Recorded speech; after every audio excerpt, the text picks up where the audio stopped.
Откровението от Исуса Христа, което му даде Бог, за да покаже на слугите си онова, което има да стане скоро. А Христос прати да го яви чрез ангела си на своя слуга Йоан, който възвести Божието Слово и свидетелството Исус Христово и всичко, що е видял.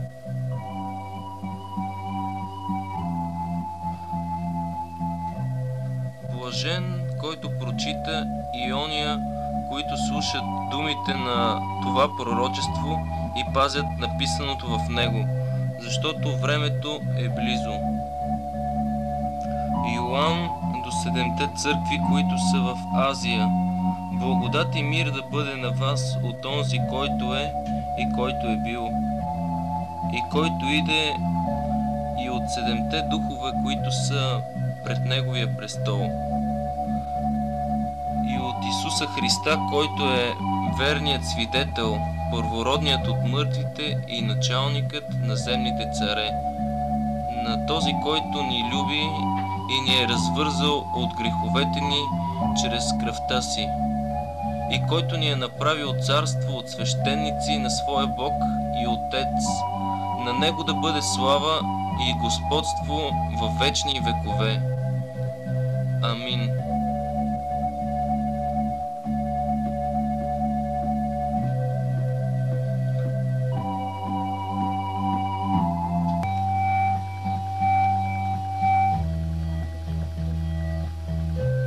Ето иде с облаците, и ще го види всяко око, и ония, които го прободоха, и всички земни племена ще възридаят за него. Така е. Амин. Аз съм Алфа и Омега, казва Господ Бог, който е бил и който иде, Всемогъщият.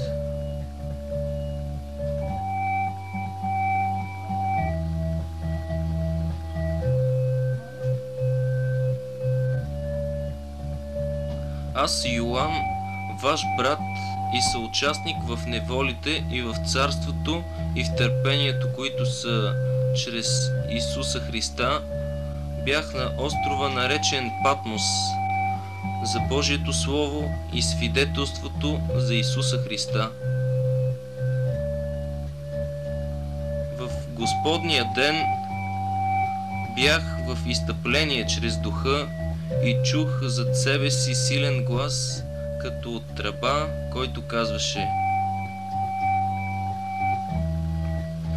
каквото виждаш, напиши на книга и прати го до 7-те църкви, до Ефес, до Смирна, до Пергам, до Тиатир, до Сардис, до Филаделфия и до Лаудикия. И обърнах се да видя този, който ми проговори. И като се обърнах, видях 7 златни светилника. И всред светилниците видях един, който приличаше на човешкия син, облечен в дълга дреха и припасан около гърдите с златен пояс. А главата и косата му бяха бели като бяла вълна, като сняг, и очите му като огнен пламък, и нозете му приличаха на лъскава мед, като в пещ пречистена, а гласът му беше като на много води. И имаше в десницата си 7 звезди, а от устата му излизаше меч остър и от двете страни. И лицето му светеше, както свети слънцето в силата си.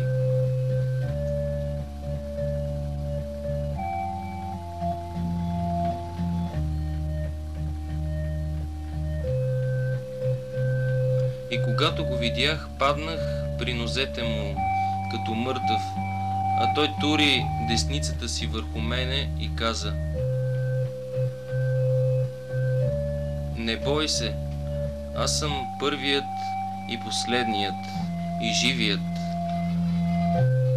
Бях мъртъв и ето живея до вечни векове и имам ключовете за смъртта и ада. Напиши, проче, това, което си видял и що значи, и това, което има да стане подире. Тайната на 7-те звезди, които видя в десницата ми, и 7-те златни светилника. 7-те звезди са ангелите на 7-те църкви и 7-те светилника са 7-те църкви.